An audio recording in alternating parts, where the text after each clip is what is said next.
Hi, everybody. This is horse race, energized horse racing. Concentrating on the player, not so much on the data. Um, Episode 5. I'm coming on every day, just going over my process of after 40 years playing completely different, um, and using Monday, and terrible Tuesday for horse players because they take the day off. Hopefully, they take the day off.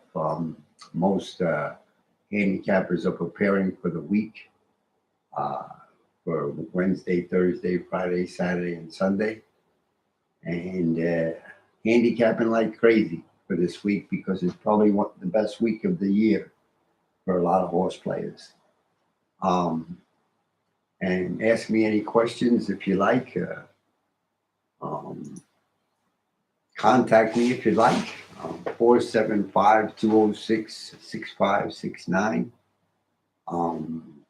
Unfortunately, I'm leaving the horse racing bubble and going into the world bubble, mainly because of the fact that my awakening, my realization to the fact that horse racing information is useless. And with that in mind, I've been able to attain my goal of playing less races. My mantra is you can beat a race, but you can't beat the races. So what I do is I try to be more selective about my races. I pretty much only play as few races as possible and only play when I'm wild. And the good thing about Mondays and Tuesdays that a horse player has, they have an opportunity to experience a moment of truth. They have the opportunity to experience a moment of truth. What is that moment of truth? Well, you're not playing today. You're not playing Monday. You're not playing Tuesday. You went through a war or an enjoyable experience last week before, month before, during the year. We're in the midpoint now, and you know, question I like to ask coach players is: do you keep records? Do you even know where you are? A good horse player will know exactly where they're to the penny. Because that's what we do. We're horse players. Then you should do it and do it like a ninja, and be a total black belt master in the game. I remind people, the question you have to ask yourself, did you come to play? Do you have to play race after race after race? Or did you come to win? And my approach is to, the Degobuster approach is to come to win. I'm in a different playground than you, but I'm playing the same game as you. I'm not playing the game I played for 40 years, which is trying to pick winners. I have no interest in the contenders whatsoever. So right away, I'm skinning the game, in a contrarian way, which is what you have to do. But getting back to Mondays and Tuesdays, you have an opportunity to recharge. You have an opportunity to go to the hospital, possibly if you didn't do good, and get repaired. And of course, you want to do it again because you're addicted to this. That you're in the horse racing bubble and your addiction is playing the horses. So that's what you're going to do no matter what. But I've trained myself over the last 6 years to do a lot of things differently, to approach my game, uh, that I wasn't successful in. I wasn't one of the 15% winners. Instead, I was a contributor. I contributed to the game, but I didn't win enough. So I made a paradigm change and took advantage of what I experienced on Mondays and Tuesdays, and try to take more days off. Take off Wednesday, take off Sunday, take off more days, take off more races. So my approach, the Eagle Buster approach to energized handicapping is I pass mostly every day. I don't even look at probably the first 6 races. And the same with this Wednesday. I'm not even going to look at the first 6 races. And when I don't look at the six, what meaning that I don't look at the racing form, so I don't have to look at anything except for entries, and I only have to look at odds. David Aragona's odds, which I respect. I respect his odds board because he's pretty damn close, and you'll see that. I'll show that. But he's pretty close to what actually is going to happen. Give or take 2 or 3 points. He's damn close. And he's been doing it for a long time, so he's good at it. And I think he takes his job seriously. So I think it's a pretty good odds board. And my approach, that's all I need is an odds board. I don't need to look at anything, no time form, no trainer stats, no Saratoga stats, no AI, no racing form, no thoroughgraph patterns, no watching past the wire to see who's going to be the contender. Again, I'm not looking for the contender. I'm looking for the ugly horses. I'm going to the prom with the ugliest girl in the prom, at first look.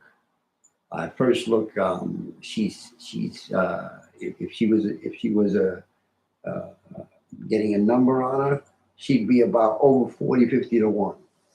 So nobody's interested in her. Well, in our game, you got to be contrarian. I'm interested in her. She's my date. She's my princess. She's the ugly duckling who turns into a princess and takes second at 60 to 1 or 45 to 1. That's the playground I'm playing in.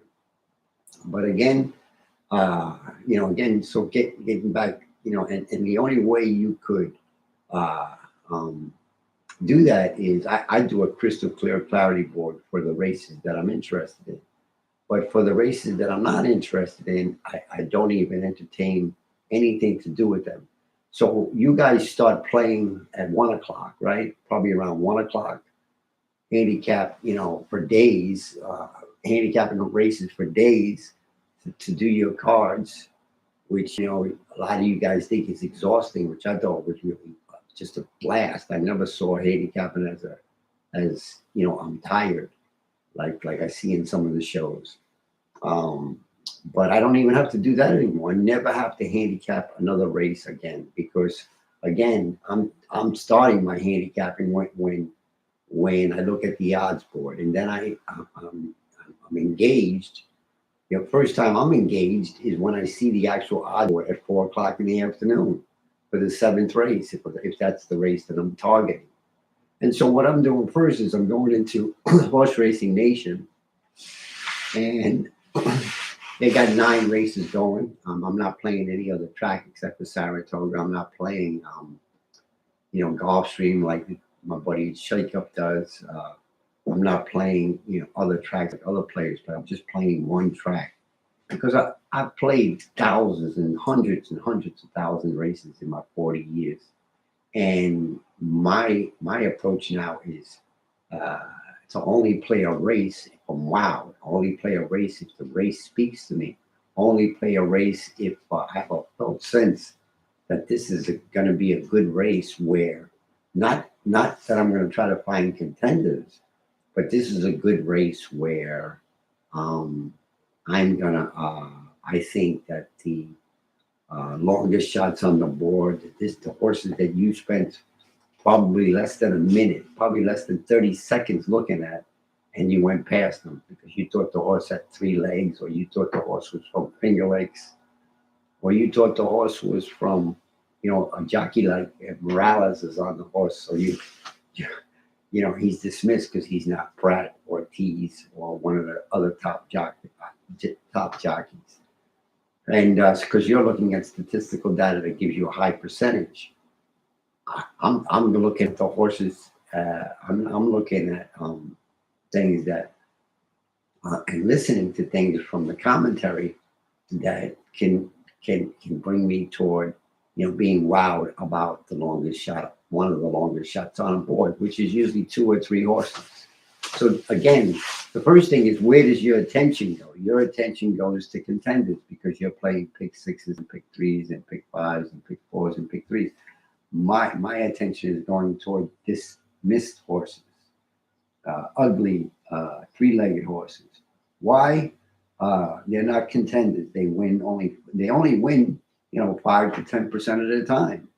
Uh, so I'm not looking for the contender. Totally dismissed. The horses is the playground that I'm in. I want horses that I call LR 2, 3, 4s, and where they take fourth most of the time, or they take third. Um, I'm looking, and like I said, I call them LR 2, 3, 4 horses. I heard something on YouTube today, which really, states where I am now. And the saying, this is the saying,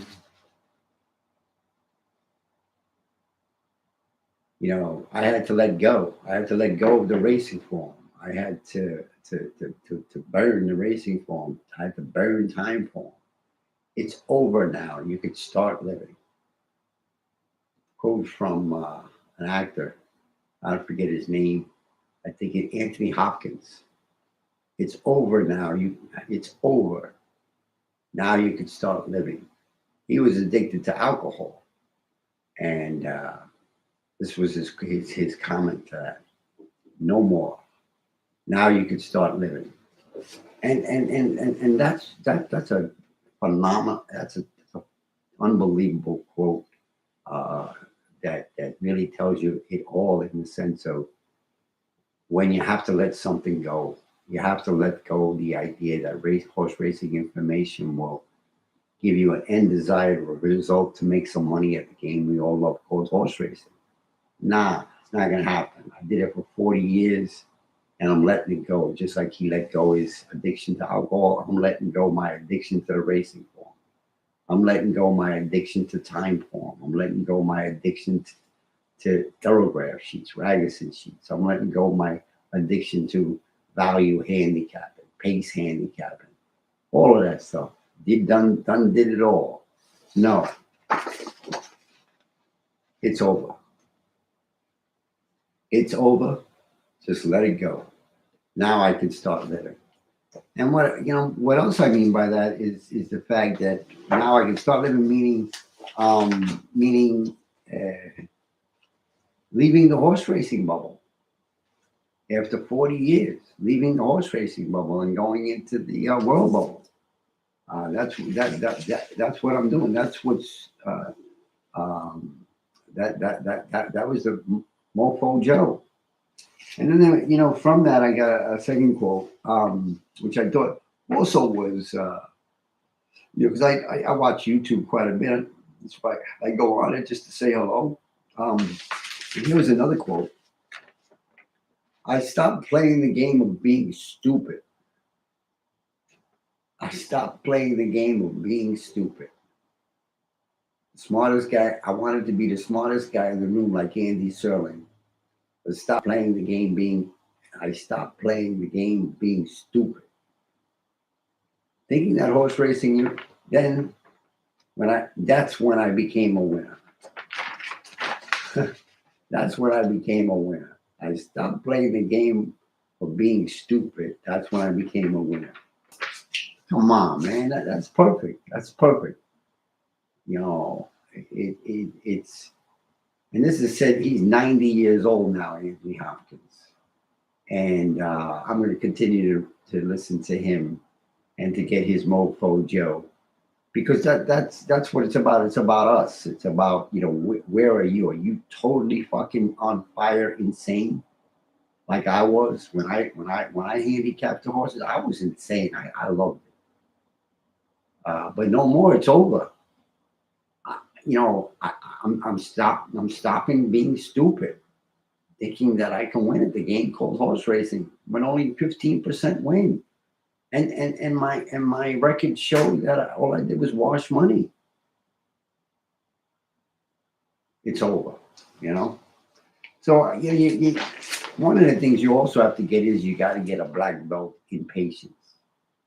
When you like one part of the exercise of passing the first 6 races is getting a black belt in the art of patience, waiting until you have a felt sense on a race. You can't get a felt sense on a race if you're just playing race after race after race after race, day after day after day after day, week after week after. You can't if you don't sit in the bleachers and see what you're doing. Like I practice a lot and pass a lot of races because the bet didn't make me. The bet didn't make me. And if the bet doesn't make you, why are you continuing? Um, because that's what you do. Because you can figure out this story. Because you can figure out this puzzle. It's ego. It's your ego. You can't eliminate your ego. It took me 10 years, 6 years to eliminate my ego. I can't. Now I got a black belt and I can't because I know I can't. And it's okay. You surrender. You get out of the game in that magnitude. You get out of the ocean. You have a moment of truth. You're aware. Every Monday and Tuesday, you become aware that you don't have to play a race. You can do other things.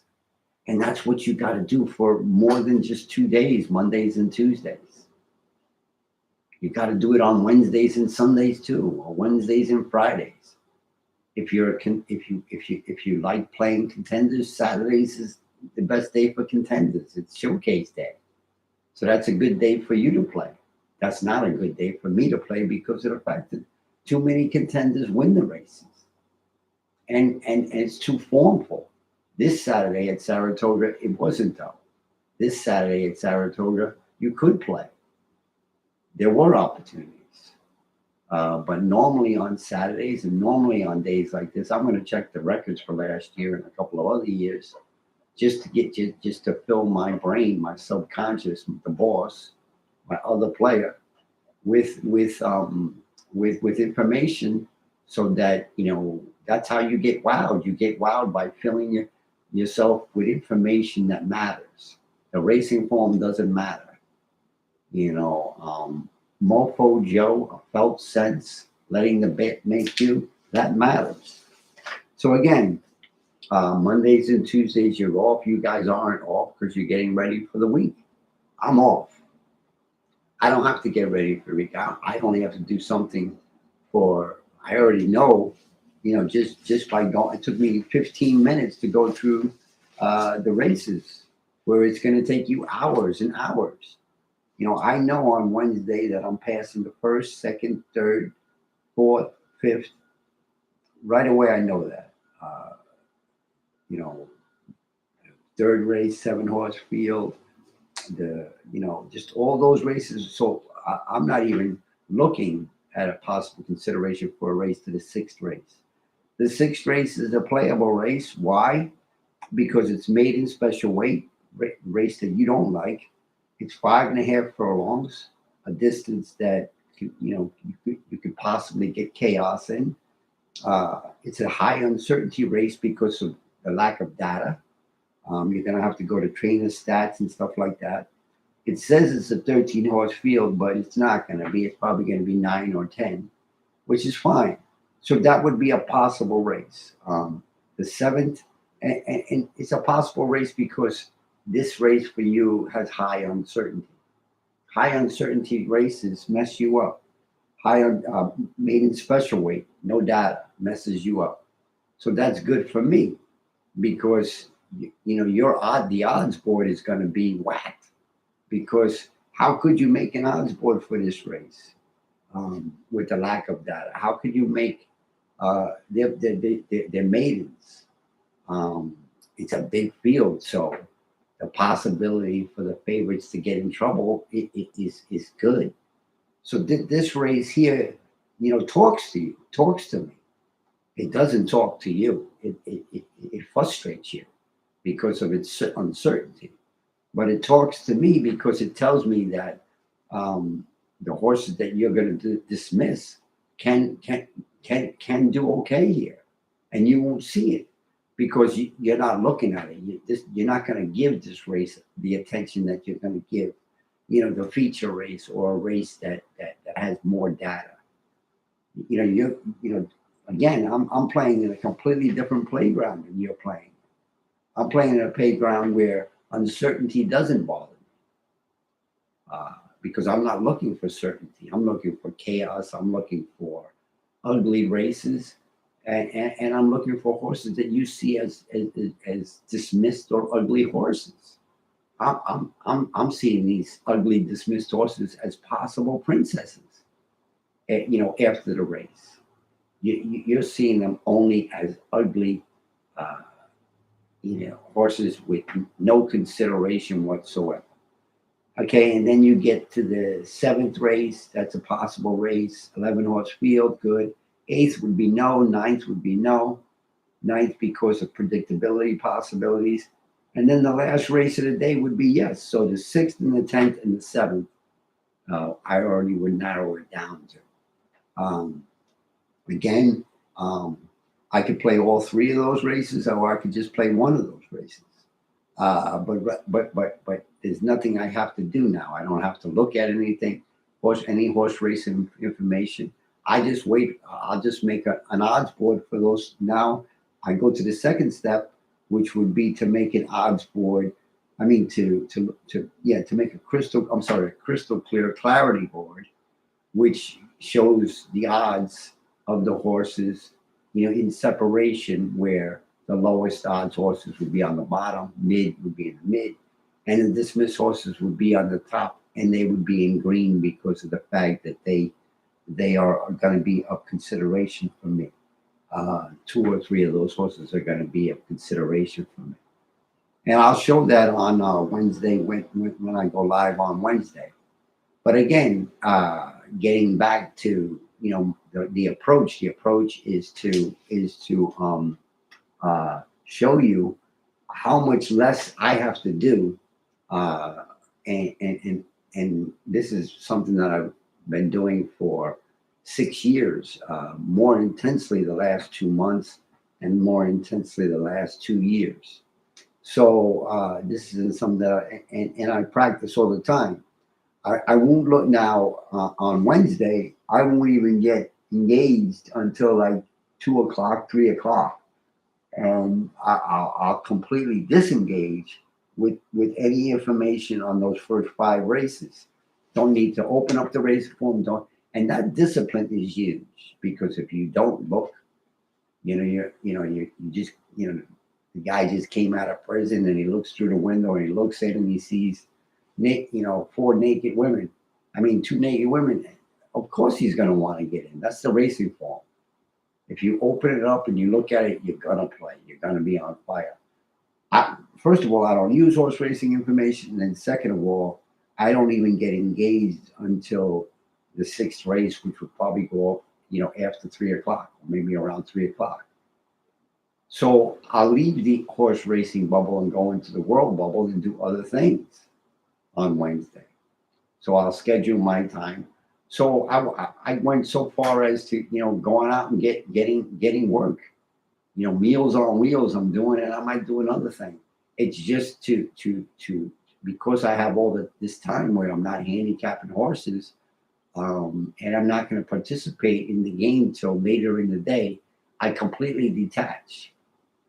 And I'm not going to sit there and watch the first six races because I don't have to. I don't have anything to do with those races. I don't have to get a mojo. I'm not looking. I don't have to know everything because of the fact that I'm not using the data to make a decision. I'm not looking at pace. I'm not looking at all these things that you guys are looking at. I'm waiting and waiting until the odds board, and then I'd like to hear something from one of the professionals, or get a mojo that one of the horses that's dismissed there. He's not going to win the race, but like Maggie said last week, and Tom Amos said last week, and information, from talking horses, you don't know where you're going to. That you want to get wowed by them being like-minded to a horse that you're looking at, that they mentioned. That's all they, and then you start to say, I'm going to consider this race, and then you take a leap and risk a unit, and then I detach. So if I make an investment in the sixth race, I'll show you when we're doing it on Wednesday. Then I'll detach. I'll stop. I'll stop. I won't watch it. I'm not going to play the seventh, eighth, and ninth. Somewhere in there, I'll watch the sixth race and see how I did. It says, warning, your connection is unstable. I don't know what happened with that. So, all right. So again, I'll knock out right here. I came back on. So that'll be a blip. So basically, let me just look at my notes to see if there are other things I wanted to talk about. Yeah, don't open the rate horses. Selection. So again, selection is patience. I went over that. Yeah, going into the world bubble, teaching myself balance, entering the world. I haven't been in the world bubble for 40 years because I've been in the horse racing bubble. And yeah, it's not easy, but I find that I'm getting a lot more things done. I'm resting more. I'm also anything else that doesn't serve me. I don't need that was related to horses. I don't do that much anymore. So, and the journey is new, so I have to be fragile with it in the sense of, monitoring how it goes and make the changes, the appropriate changes that I need to make. Always trying to get a little bit better than before, just a little bit better, a little bit better. But with in mind of having enjoyable horse racing experiences. 70 years old, I don't need, to go boo boo and play this game like an insane maniac and think that I have to win, I have to play, I have to, try and get the next one. That guy's dead. That Danny died. That Danny died a month ago. And he doesn't exist anymore. The person the new person wants to enjoy the last years of his life, understand that he was playing a game that was unattainable, and that's okay. And now I have to respect that fact. And if I want to, get involved, I get involved in a completely different way. But eliminating the racing form, time form, magazine sheet, telegraph sheets, never looking at them again. I thought that was going to be impossible. I really, really did. But it's actually just pleasurable, enjoyable. The amount of anxiety that you don't have any longer is unbelievable. 85% less anxiety. So you're going from 85 miles an hour in your being to 25. And you should have always been going 25. But I was out of control. I was ba ba boo boo. No more. It's over. Like the sign says. Right? It's over. Now I can start living. Because I let it go. And there's that second piece of paper there.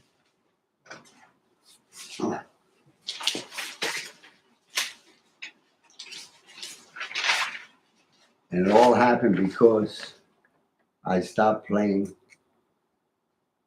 I stopped playing game of being stupid. That's when I became a winner. We think we're Mr. Know-it-alls, the Andy Sterling complex, right? But it's not. All right. Good luck out there, and I'll talk to you soon. Bye now.